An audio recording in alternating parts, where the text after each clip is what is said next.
week 5 of my course in crystals. This week I want to talk with you specifically about crystals for specific ailments.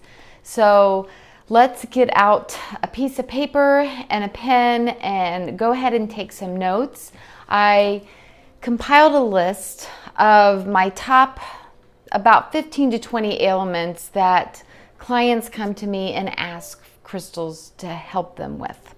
So I wrote those down and I'm going to go through those and give you my top crystal choices for those specific ailments.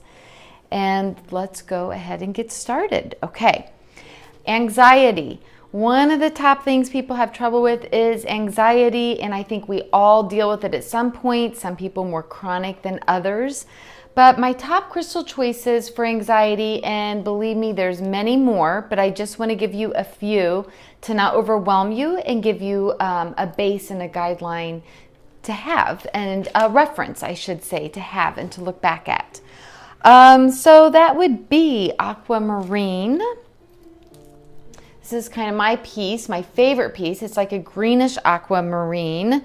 Blue lace agate is another one. It's the most prized of all the agates. It's a light blue with little bands in it. Let's see, what else do I like for calming?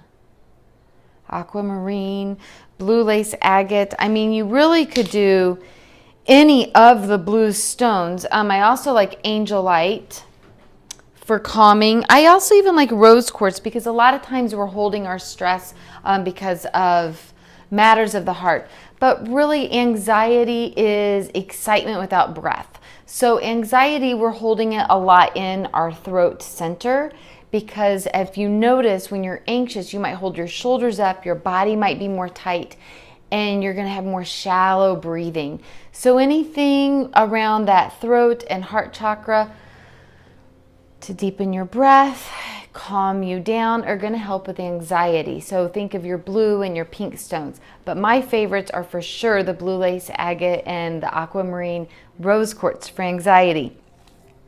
Number 2, just to cleanse that whole energy field of yours, because just going out to the grocery store or to get gas or to a meeting at work, to your children's school, you name it, but you're picking up other people's energy and just different experiences throughout your day. So selenite is my favorite stone to just cleanse your energy, just to cleanse your energy. And honestly, I like a bar a little bit better than one with a point, because a point is more to direct your energy, where a bar is just gonna kind of run it through your whole energy field to give you a nice cleanse.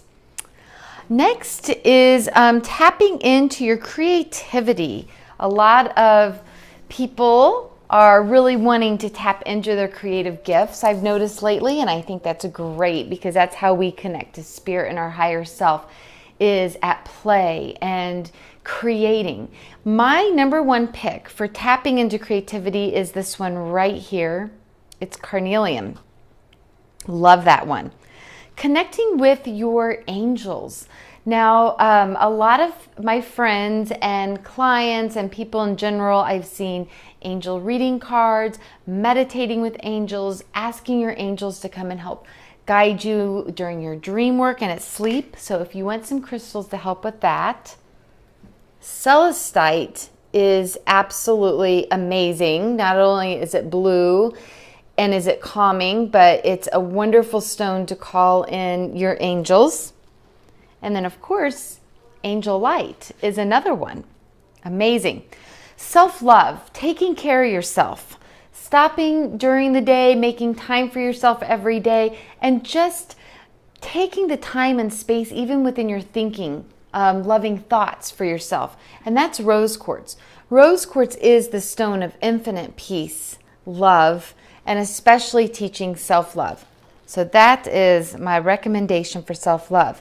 Okay, this is a big one. Creating more wealth and prosperity into your life. Even if you are doing okay, you still want to create in more wealth and prosperity, because wealth and prosperity can mean so many things. It can mean an abundance of love, of family, and to me, it means freedom. All right, so some great stones for wealth and prosperity are pyrite, also known as fool's gold. Citrine is another amazing stone for wealth and prosperity. And emerald. This is my raw emerald. And even tiger's eye is another good one for wealth and prosperity. Okay, fertility. Oh, I didn't bring over my peach moonstone to show you. So there it is, fertility. My number one recommendation for fertility is peach moonstone. It's beautiful. Some people get it a little confused with sunstone. There is a difference in them. Sunstone has more like orange flecks in them, okay? The other one is unakite, also referred to as Chinese jasper. This is my unakite egg. Rose quartz. Your heart space has to be ready to accept a child in. So when I am working with clients specifically for fertility or infertility, which is something I dealt with for years, so that is one that's very close to my heart, I will normally do a rose quartz and moonstone bracelet for them. So we're opening the sacral chakra, getting the energy moving around all your sexual organs, and we're opening the heart to make space for that baby, okay? And then also carnelian. Carnelian I oftentimes advise to lay right on the sacral chakra. Those are my fertility crystals. Okay, insomnia. That's another one that I have dealt with. Insomnia, my favorite is Auralite 23. So Auralite 23 is mainly made up of amethyst. They're over 2 billion years old. They're mined in Canada next to this old riverbed. And they have up to 17 other minerals in them on top of the amethyst. They have at least 17 other minerals in them, up to 23 other minerals in them. So they just are kind of like the master healing stone, but it's so calming and it really helps with some sleep. Or regular amethyst is another one for insomnia. And another one is lepidolite.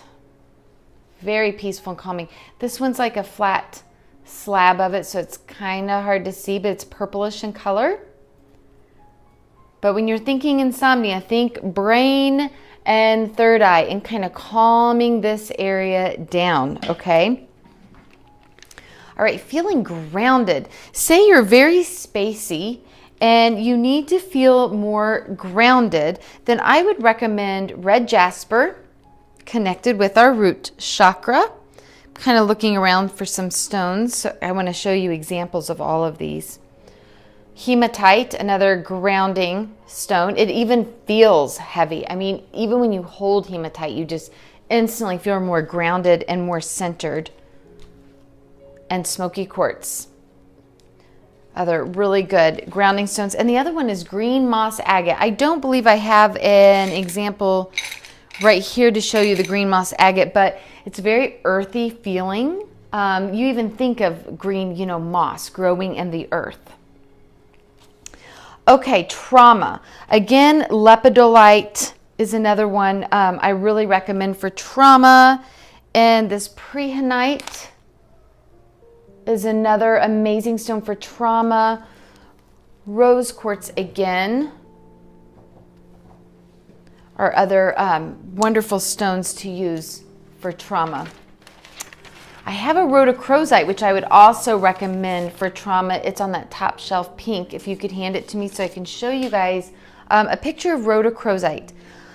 While I wait for that, I'm just going to go into depression, is sunstone and citrine.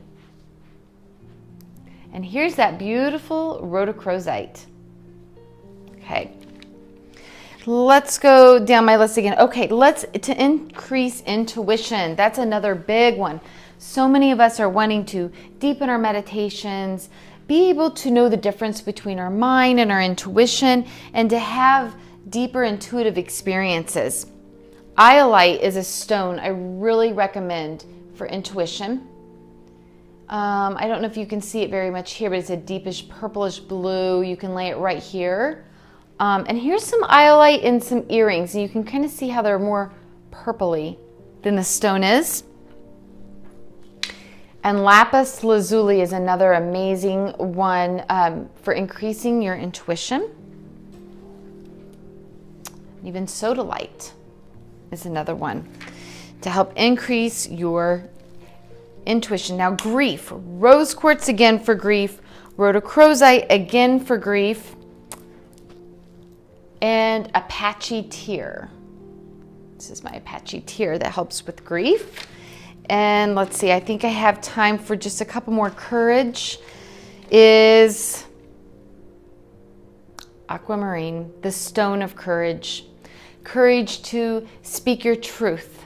Courage to stand in front of a group of people to speak. Courage to express what is hard to express. So that is my stone of courage.